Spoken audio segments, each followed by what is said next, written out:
I canceled your son's $7,400 surgery, my brother said, smiling like he'd just shared good news. She only turns 18 once. The room felt unreal for a second. My dad nodded slowly. It's just a minor procedure. He can wait. My son was 8. It wasn't minor. Hi everyone, my name is Tessa. I looked at my brother across the dining table, trying to understand how someone could sound so reasonable while saying something so cruel. It's a dental correction, he added lightly. Not life or death. It's scheduled next week, I said evenly. He shrugged. The deposit was refundable. Refundable. Like pain was flexible. My dad cleared his throat. Family helps family. Your niece deserves a proper celebration. My son sat in the living room, headphones on, unaware that adults were debating his discomfort like it was a budget line. I didn't yell. I didn't cry. I stood up, walked into the hallway, and dialed one number. My brother and parents are removed from every joint account, property, and automatic transfer, I told my accountant. Effective immediately. There was a pause. Are you sure? He asked. Yes. I returned to the table calmly. My brother was still smiling. He didn't understand yet. By 8 the next morning, my phone exploded with missed calls. The first knock came before sunrise.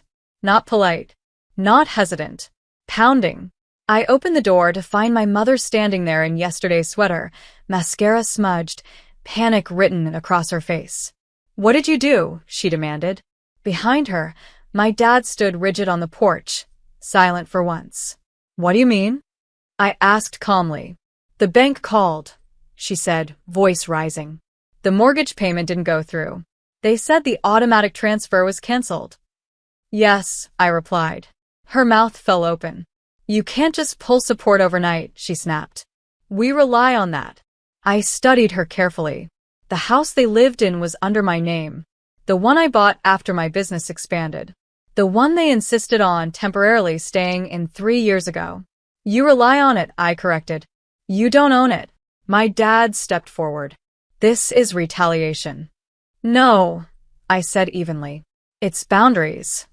My mother's voice broke into a near scream. Your son's surgery was just postponed. Cancelled. I corrected quietly. By your son. The word son landed differently this time. My dad's jaw tightened. You're overreacting. I looked past them at the street. No, I said softly.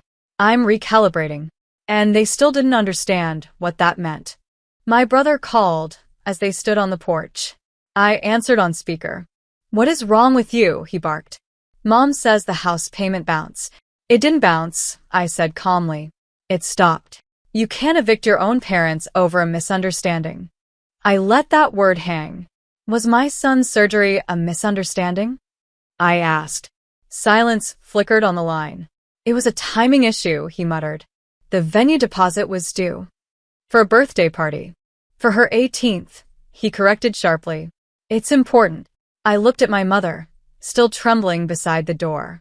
So is his jaw alignment. I replied evenly. So is pain. Dad stepped closer. You're punishing everyone. No, I said. I'm correcting entitlement.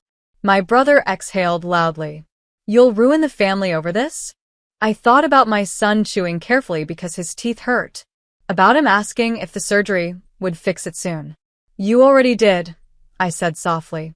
My mother's voice cracked. Where are we supposed to go? I met her eyes. That depends, I replied. On what? She demanded.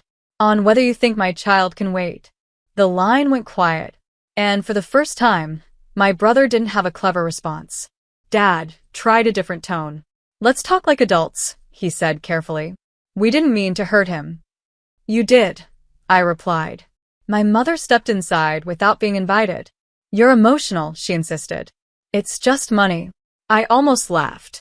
It's not money, I said evenly. It's priority. She looked around my foyer like she was seeing it differently now. Not as comfort, as leverage. The foreclosure notice said 30 days, she whispered. Yes. My brother's voice cut back through the phone. You're bluffing.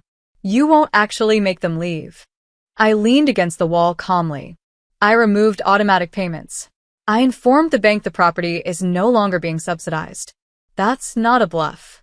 You're heartless, he snapped. I thought about my son wincing when he bit into toast. You're careless, I answered. Dad exhaled slowly. Fine. Reschedule the surgery. We'll cover it later.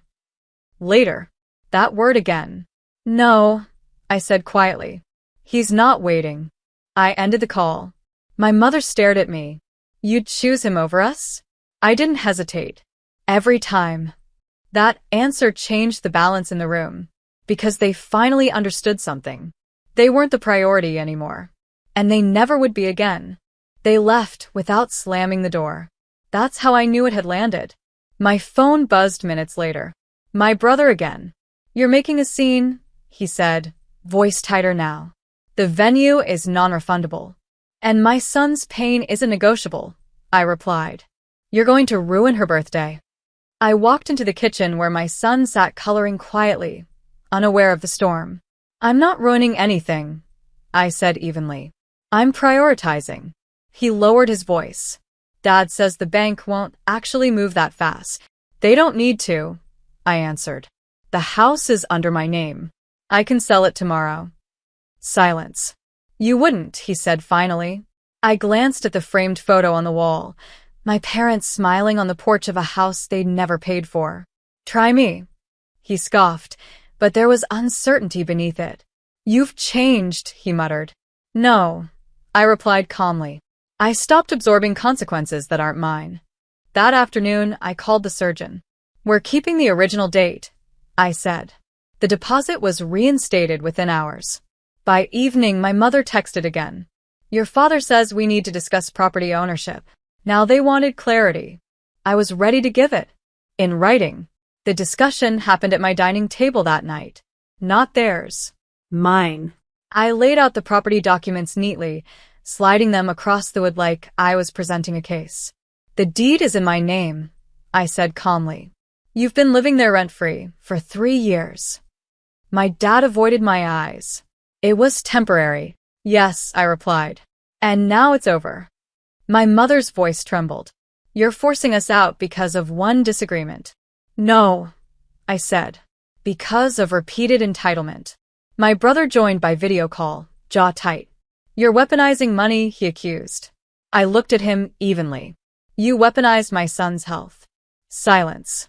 Dad cleared his throat. What do you want? There it was. Not understanding. Not apology. Transaction. I want acknowledgement, I said softly. That canceling his surgery was wrong. My brother scoffed. You're dramatic. I didn't flinch. I'm firm. My mother folded her hands. Fine. It was wrong. The words sounded forced, like they cost her something. I held her gaze. Not to me, I said quietly. To him. No one volunteered that. And that told me everything. Because an apology you can't say isn't one you believe. The house was never the point. Character was. And they were still failing. The surgery happened on schedule. I held my son's hand as they wheeled him back, and for the first time in weeks, my chest felt steady. The procedure went smoothly. The surgeon said the correction would prevent years of pain. That was enough. While we were still in recovery, my phone vibrated. A notification from the bank. Property listing request confirmed. I had signed it the night before. Not impulsively. Intentionally. When my parents saw the listing online, they called immediately. You put the house up for sale? My mother gasped. Yes. You're serious, my dad said quietly. I always was. You'd really displace us? I adjusted the blanket around my son carefully. I gave you 30 days. My brother cut in, voice sharp. You're vindictive. No, I said evenly. I'm consistent. There was a long pause. Then my dad asked the question he should have asked weeks ago. What do we have to do? Not to keep the house. To keep me. I didn't answer immediately. Because the house wasn't leverage. It was a boundary. And boundaries aren't negotiations. They're decisions.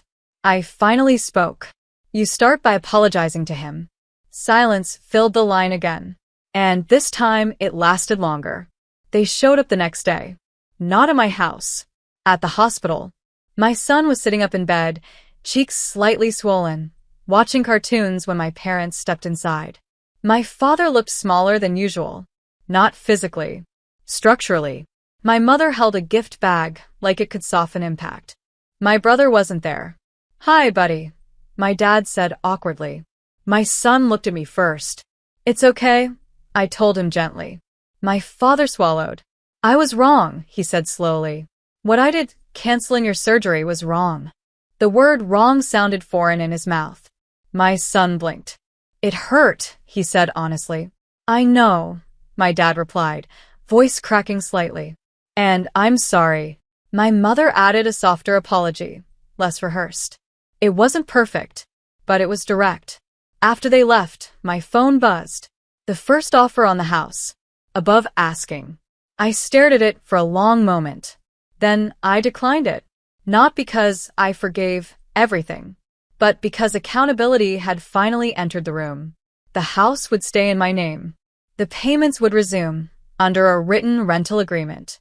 No more assumptions. No more automatic access. They thought I'd drop it if he apologized. I didn't drop it. I restructured it.